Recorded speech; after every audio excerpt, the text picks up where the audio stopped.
Futsal Nusantara Aceh resmi dibuka pagi tadi, 7 Oktober 2017 di Gor Koni, Banda Aceh. Sebelum liga tersebut dibuka, wasit menyerahkan bola kepada Ketua DPR Aceh, Teku Muharudin, untuk membuka laga dengan menendang bola ke gawang. Muharudin berharap dalam event ini kedepannya akan lahir atlet-atlet berbakat dari Aceh. Sudah.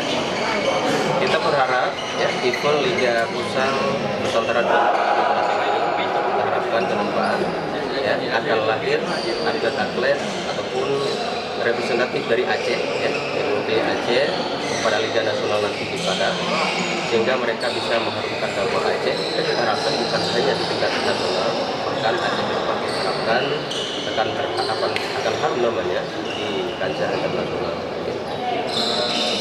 Sebanyak 12 tim akan mengikuti turnamen futsal tersebut yang diselenggarakan seminggu ke depan.